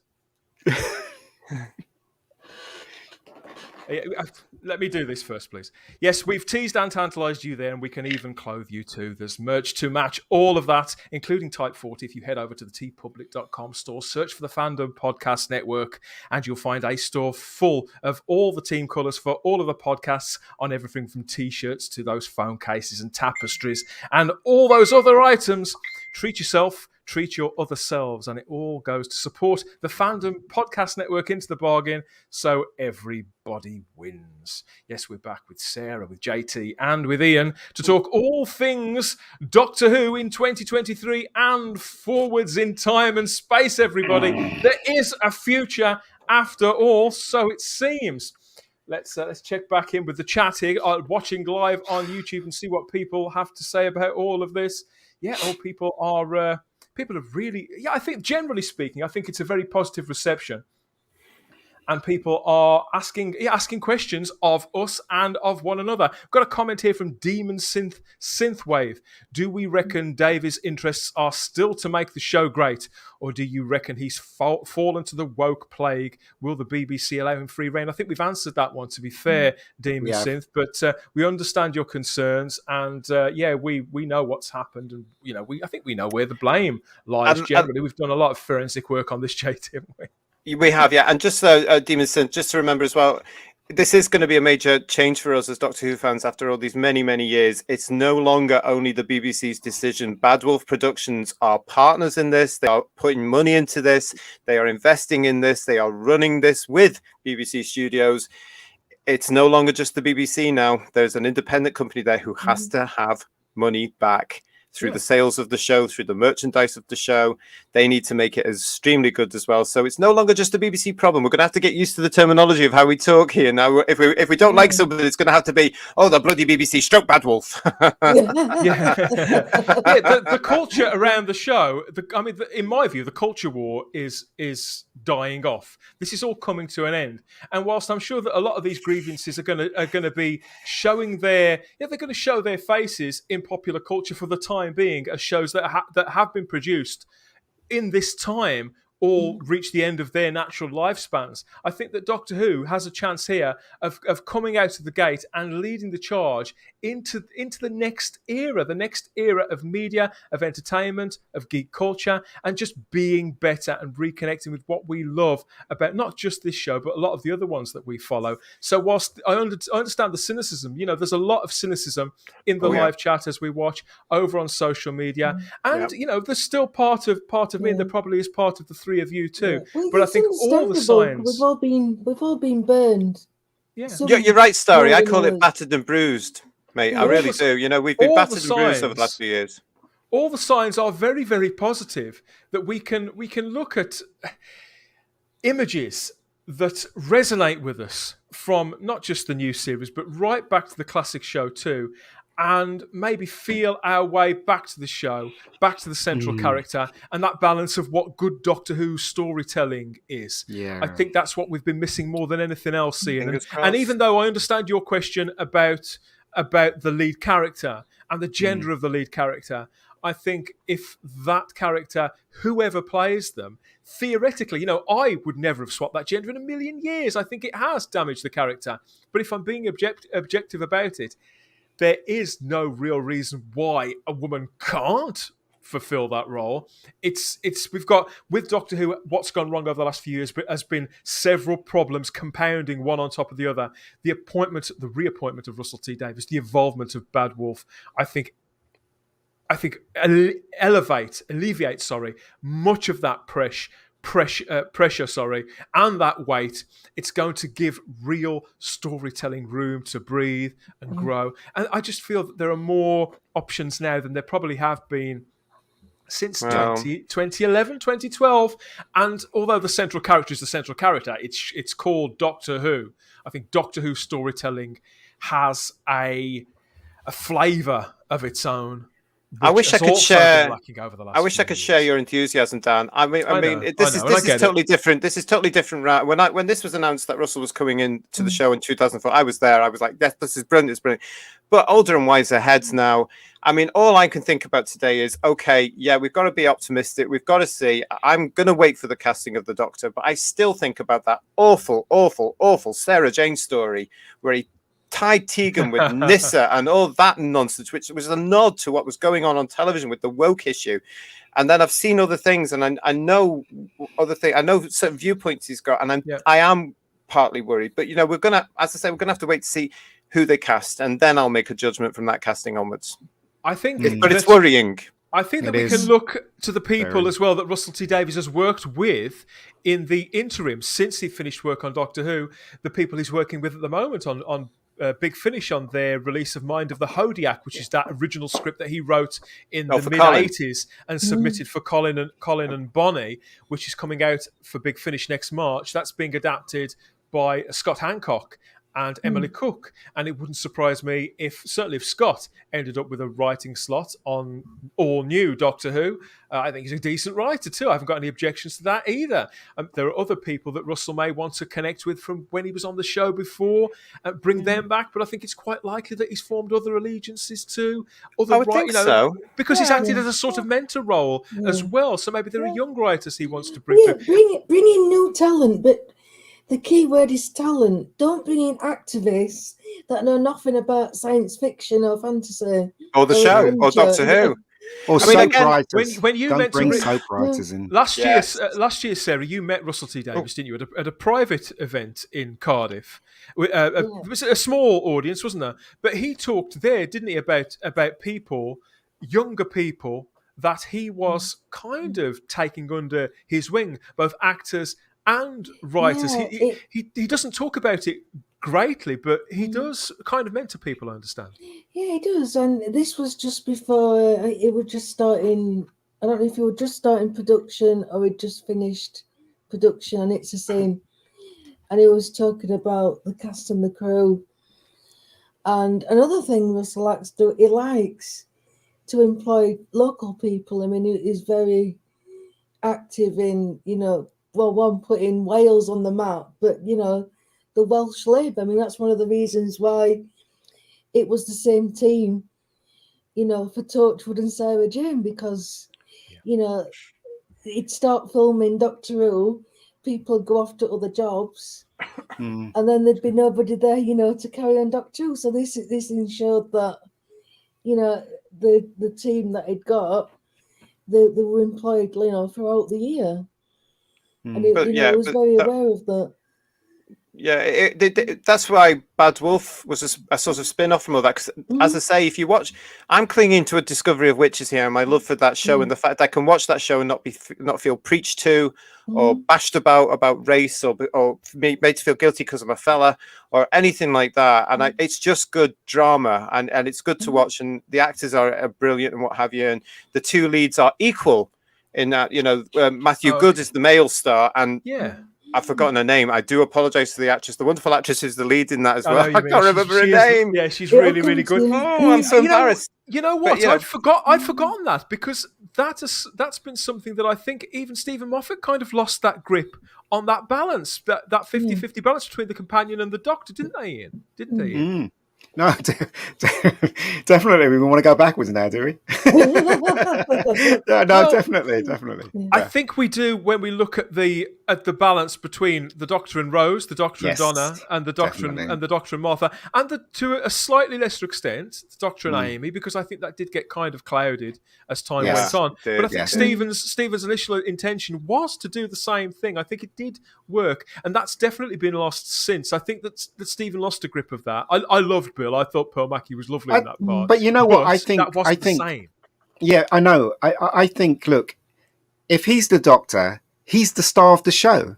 Yeah, why are you focusing on somebody else? He's the star of the show. Focus on him, And I think Russell did it very well. I mean, even though I love Rose and the rest of the companions, it was still focused on the Doctor. And I think Moffat, he went off slightly, didn't he? He went off a bit with Clara. He was focusing a lot on Clara, and he just went off the focus of the Doctor. So I just hope they don't go worse with the companion. That would be something I'd like to see him repeat, because the magic of that first, one of the magical elements of the first series of 2005, and yes, it will change again, and he will do something different because he has to. He can't have the press coming out saying, "Oh, this is just a repeat of something he did in 2005." It's going to have to be big and bold, and for the 60th, he's got that added pressure of, what's he going to do to make it all tie up? It's 60 and oh God. But the thing about the whole thing about that from each of his companions was that it was their relationship with this alien, this Time Lord, and how they saw him. And, I thought that it was a bit similar to Sarah, how she saw her doctors, and, and I think that's the wonderful thing about equality when it comes to the Doctor and his companion, is that it's their relationship, the best friends in space sort of thing, going on these adventures. And the fact that if one of them gets into trouble, the other one's going to go into trouble to find the other one, and get them out of it. Yeah. Why change that format? That works beautifully because the audience are going right with whichever character's going after the other one because you want to. Whereas Chris Chibnall has separated the Doctor from, even though his Doctor has more companions than any other one, he separates the Doctor from the companions all the time. So they've got next to no relationship. We just hear about it in whatever goes on off screen. And I think with what Stephen did towards the end of his time, I've got more time for, because I think he tried to make the Doctor slightly more unknowable again and slightly distant from things. Like, I get the worth in that, and I think it did work. Yep. But there needs to be a correction after that, which Chibnall didn't bring, which I'm certain that Russell will. I think that the companion will again be a major audience identification entry point again, and that the balance will be somewhere approaching 50-50. I can't see him bringing back characters like Donna Noble. No. I'm not saying it's impossible. Of course, it's not impossible, but I can't see him doing that. Well, you say that, but it depends. I mean, we've never seen Grace Holloway again, for example, because of the copyright issues around the basis of that character. I mean, we're assuming, we don't know the business deal. We can't actually necessarily assume, and I don't want to scaremonger, that BBC Studios and Bad Wolf Productions have the rights to all the characters that have gone over 50-something years. Let's hope they have. Let's hope the BBC have brought that in to say you can use anybody you want there. But you don't know. We don't know. This might be the all-new Doctor Who. Yeah, I just hope that I hope that Russell approaches this with, we're going to create something new. We're going to have new monsters. We're going to keep going, creating, rather than grabbing some member berries from the past. I hope he just keeps going forward and forward. Oh yeah, bring the Daleks in because you have to at one point, especially for the 60th, Ian. Yeah, exactly. Yeah. But please don't keep going back and bringing old stuff, because it's been proven it doesn't. Well, Chibnall was crap anyway. So, but it doesn't work, and we're tired of the member berries. We want to see new stuff. Stuff. That's what here's something which I don't class as a member berry, but I do think that Russell T Davies was ahead of his time for bringing about. I think that what we could see with the arrival of Bad Wolf Productions in the equation and the reappointment of Russell T Davies is a second shot at a shared Doctor Who fictional universe in time. That's what he wants, wasn't it? People talk quite a lot, and they ask us all the time, be it on social media or through the live streams, people ask us all the time about Doctor Who spin-offs, and our answer must always remain the same. How can there be an effective, satisfying spin-off when the main show is in such a state? Absolutely. If Russell can come in, turn the show around, give us this incredible signature show, a flagship of the BBC again, and something that is worthy of being one of the big three or the big four if you count the MCU now.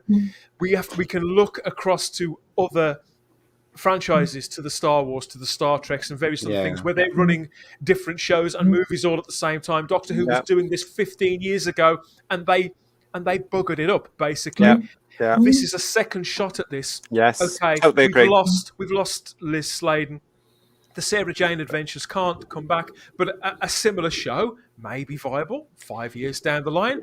Torchwood, it's very unlikely that's going to come back. But Romana. But a similarly flavoured show, you could get that female-led spin-off about a female Time Lord. Just like you say, Ian, I would even now, I'd watch Lalla Ward lead a spin-off. Would you, JT?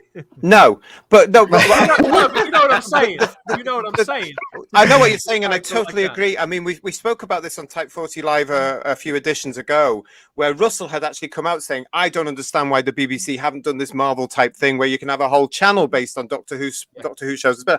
And this is the other reason that I do have that bit of optimism, because without the he is, but without the main show being popular.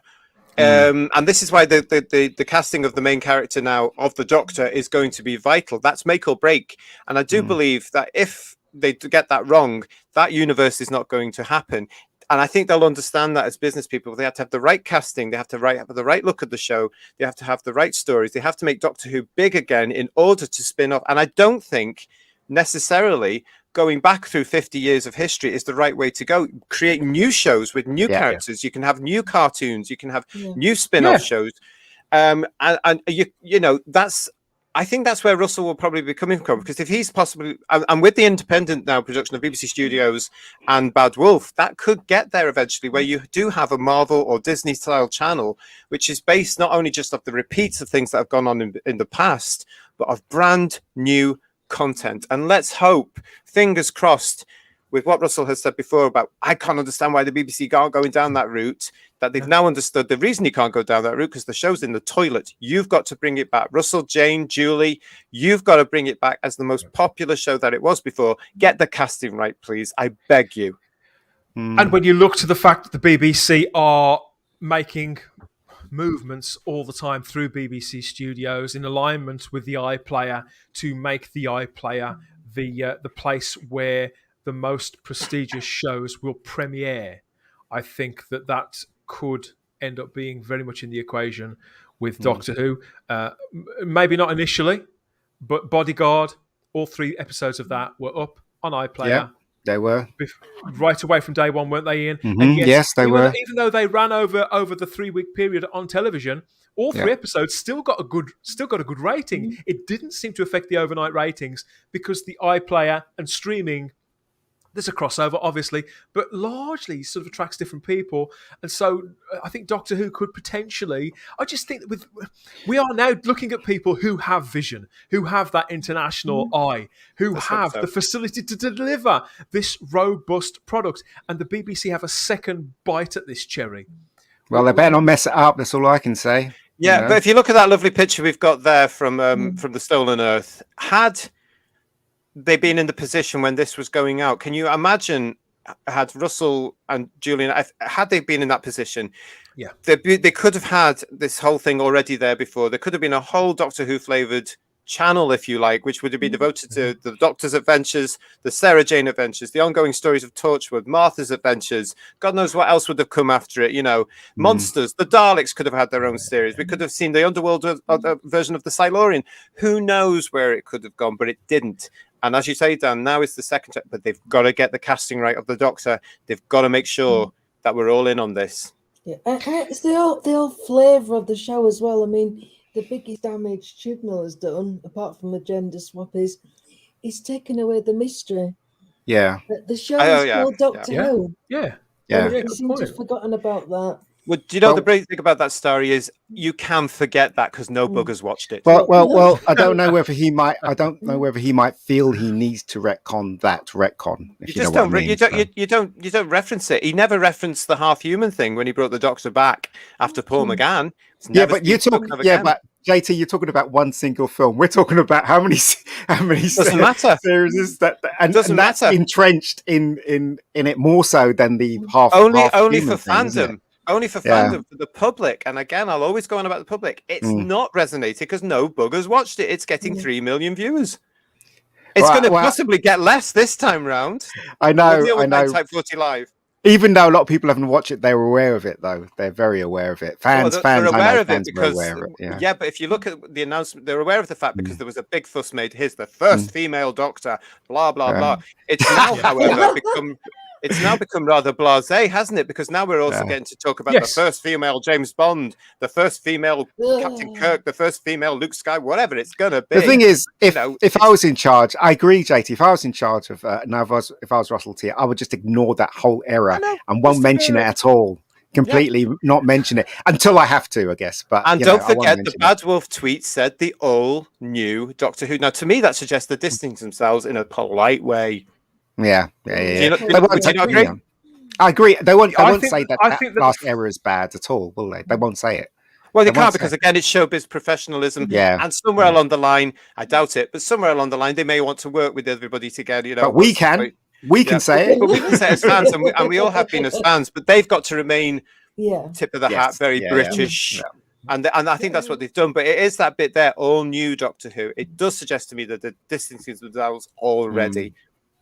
Going back to the big man himself, Russell T Davies, we've got his quote here. This is exactly what he said.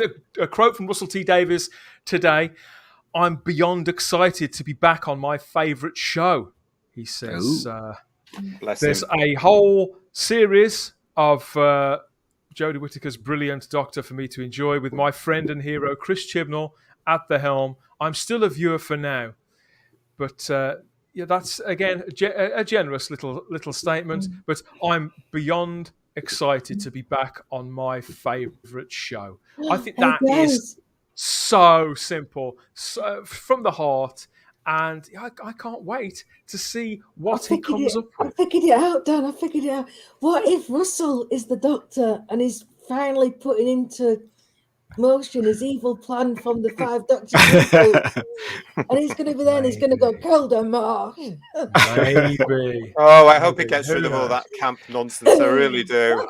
Okay, well, let's have one last look back over onto YouTube. The comments from our live chat. We've been streaming the Type 40 podcast live to YouTube and to Facebook. We've got lots of comments from people watching. Thank you to everybody who stayed with us through the show, who's added their little take on it, their question, and whatever else. We've got one here from Vanessa Law who says, "I need the canon back.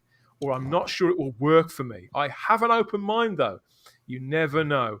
It's true. Or you never I know. need a canon back RSS too. emotions that will come up. See, I don't need the canon back. I say I do.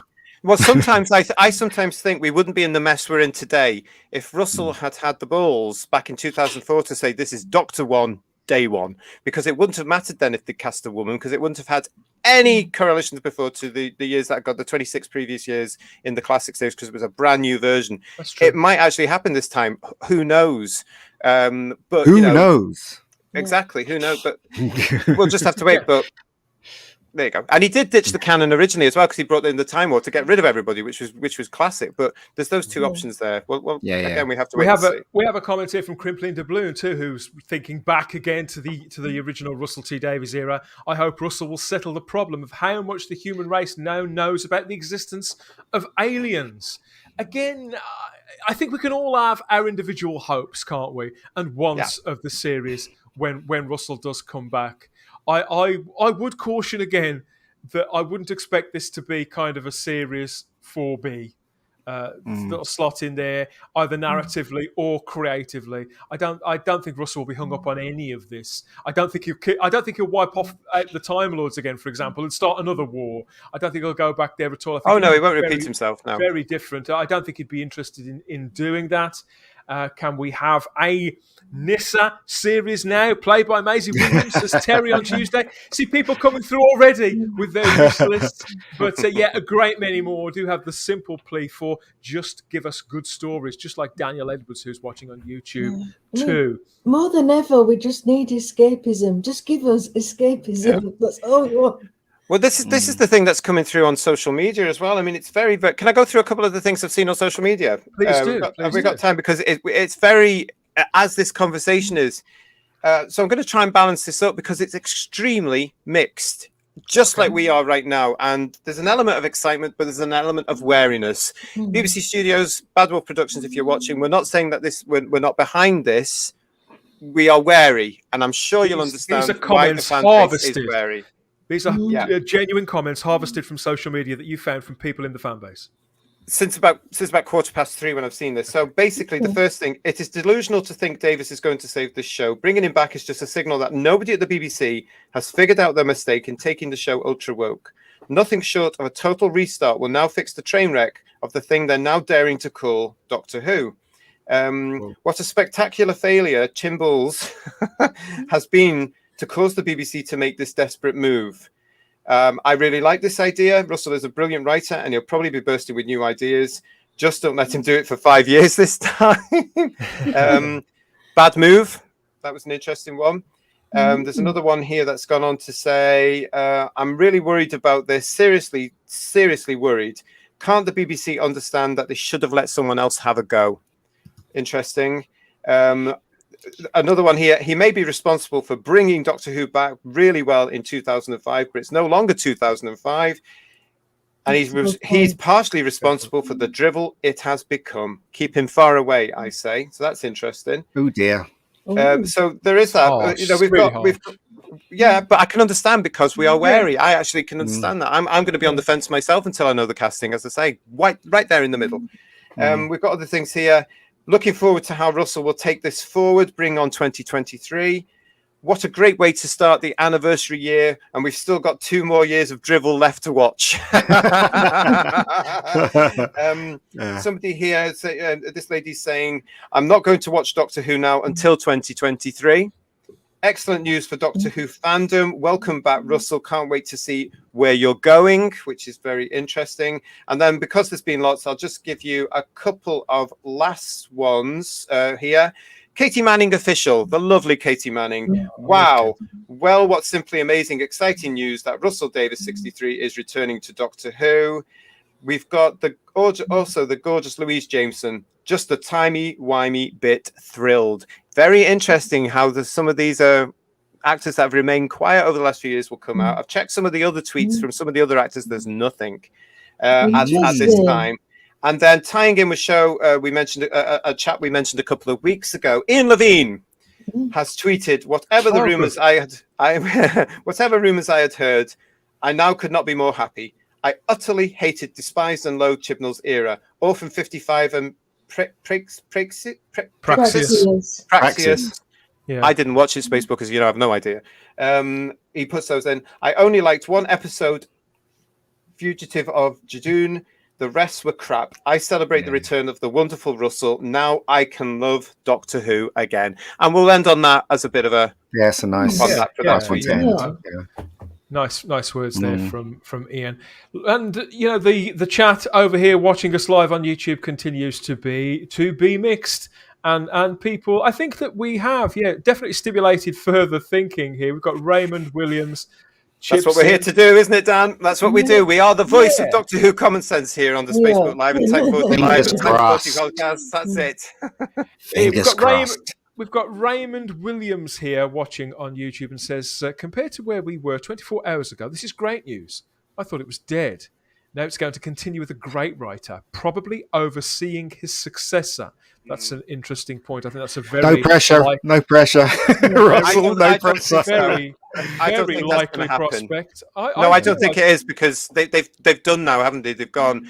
I don't think Russell would also, again, for the showbiz professional thing, I don't think he'd go to his colleague Chibnall and say, "This is what I think you should do." No. What I'm saying is that Russell T Davies will probably oversee his successor. He will bring people through to take the baton next. And I view Russell's role in this as it strikes me that I know that J&T always said that Barry Letts wasn't really involved in season 18 that much, but it seems to me that this is potentially what's being done, a 21st century version of the same situation, where an exec producer is brought in to bring about a new era, to see a show that I wouldn't say that Doctor Who in 1980 with season 17 and Tom Baker was struggling as such, but it was looking tired, and the audience was taking it for granted. And so Barry Letts with John Nathan Turner, they come in and they catapult it into the 80s. And for better or for worse, that could be argued as having been a move ahead of its time too. But this is a big reset in every sense. I think Russell will have a list of writers that he wants to work with, a list of script editors that he will bring in and on. And this could see a real way forward for between 5 and 10 years. Dan, remember that rumour that they brought in... Actually, I heard this rumour that they brought in a ghostwriter for Chibnall's last run. Do you think that was Russell? Do you think they brought Russell? Do you think they brought Russell in because? I don't think they pay him the money. We got Unit back, didn't we? We got Unit back. I don't think they pay him the money that he would command just to. If you're going to bring Russell T Davies in, you do what you've done today. You bloody well say you've got Russell T Davies. Okay. I don't think so. I think that's. No, I would agree with that. And we've got a comment here from Daniel Edwards watching on YouTube too, who says, "Love has brought Russell back to the show. Lifelong love." I'm a romantic too, Daniel. I do believe that. Hopefully, he genuinely does love the show. He does, and that's why I'm hoping that he understands how it's gone wrong. In fact, wasn't there something we covered a few months ago, maybe even a year ago, because we've been going a long time now, where I think it might have been me. I'd actually read that he'd said somewhere, "No, I don't even know what Doctor Who's about anymore." Did he? In an interview, yes, he did. He had an interview somewhere, and he was going on about it. And he said, "I've got nothing more to do with Doctor Who. I don't have anything more to do with Doctor Who. I don't even know what Doctor Who's about anymore." Which I took to mean he's watched the current lot and gone, "What the hell is this?" Maybe. Even though he and Stephen Moffat are good friends, he did make the odd sarcastic remark about things like Day of the Doctor. Been generally very generous, but sometimes he's playful, and sometimes he's quite analytic with it too. What did he say? He made a remark about Day of the Doctor and the fact that Gallifrey sort of came back into it. He didn't like it. Yeah, he didn't like the way that was all undone. It wasn't a mean statement at all, but it was it was a sort of a creative shot fired, one could say. It was exactly what he's done now. It was professional courtesy to his friend and colleague Stephen Moffat, but he did not like it at all. Gallifrey should have stayed gone. Interesting. That's the message that came through. One last comment Interesting. here we've got from Jules Sherwood. She says, Whovians rejoice. Russell T Davies is back to give us proper stories again. Let's hope. A As nice I say, note fingers to, crossed, everybody. Doctor Who fans, please keep your fingers crossed, because a nice it's note all to out end there. on, I feel. And yeah, I think that about wraps it up for now. We will be returning to this subject both on Type 40 and Type 40 Live for further conversation. I would imagine we could be, I think we could be waiting a few months to hear a name for the next Doctor, although that speculation is obviously going to ramp up considerably. We will be all over that on both Type 40 and Type 40 Live. But yeah, that's the old girl starting up and calling time on this trip in the TARDIS. But I'll be back soon with another Type 40. Look out for that. Wherever you found this, it could have been on the dedicated home feed for Type 40, type40.podbean.com, or over on Apple Podcasts, Spotify, Stitcher, iHeartRadio, TuneIn, Google Play, or the Podbean app itself. We're also here on YouTube, streaming directly to you on the Spacebooks YouTube channel. And as if we could ever leave the Fandom Podcast Network's master feed with all those other fantastic shows, go and check them out. There's something for you, something for everybody. Come to think of, if you're a geek, there's something to fill your ears with daily. It could be that you've listened to all of this and you think we've got it all right or we've got it all wrong. Whatever you'd like to have your say, reach out to us at Type 40 through our social media. Any day of the week. This is Instagram and Twitter at Type 40 Doctor Who, or email us, which I always have to read, type40doctorwho@gmail.com. And if you're feeling really, really brave and fancy some real-time extra dimensional chit chat, you could head over to the Type 40 Facebook group. That's been going for 5 years now. Lots of great conversation. And although we do have some suspicions that some of our members are from other worlds and other dimensions, generally speaking, there are no stupid apes. They're all good companions and friends there, sharing Doctor Who, both the classic and the new era. So there's that. And the next new era, whatever it may bring. Yeah, here's to the next new era. New era. Sarah, where can people find you at the moment? You don't do social media, do you? But you do some YouTubing. So where can people see or hear more from the Starry Universe? Well, you can find me on the Script Doctors, and that is on the Geek Inside channel and the Script Doctors Live YouTube channel. And Sunday, the 26th of September, we are doing a script read of Rise of the Cybermen and Age of Steel. We always have a lot of fun. Delete. with the Stompy Wompy Cyberman. Stompy Wompy. Yes. It's the toy the toy one. Yeah. Stompy Wompies. The Stompy Wompies, yeah. So please check that out. It's just a group of Doctor Who fans having a laugh. Pretending we can act. Why not? It's never stopped. It's never stopped, Mandip Gill, has it? Auto-sync, come to think of it. Ian, yes, you're a screenwriter and a director. You've just put out a wonderful new show reel. But where can people connect with you and see your film, see your work if they wish to? I've got a channel called the Rebecca Gold channel on YouTube. They can you just type in Rebecca Gold, you'll find it. It's got my show reel on there. It's got my award-winning web series on there. Only 5 episodes with a female lead.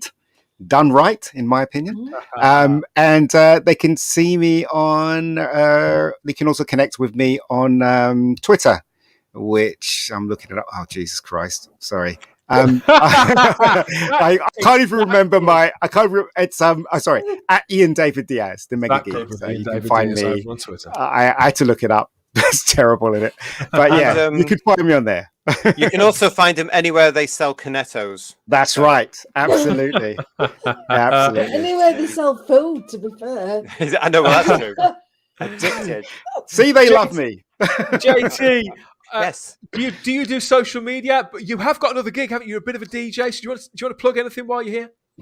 Well, firstly, you can find me. Obviously, if you want to get part in the many heated debates that I often find myself in on the Type 40's Facebook page, then please do and come and join the fun, because it is all fun. Yes, we can get very heated on the Facebook page, but it's fun at the end of the day, isn't it? Because we all love this show, even now. And yeah, if you're not doing anything on Saturday night on UK time, 8 o'clock. till 10, then www.aliveradio.net. Join me for Glitterball Fever every Saturday night. It'll start your Saturday night well. It'll make you want to go out. I can promise you that. It's not camp at all.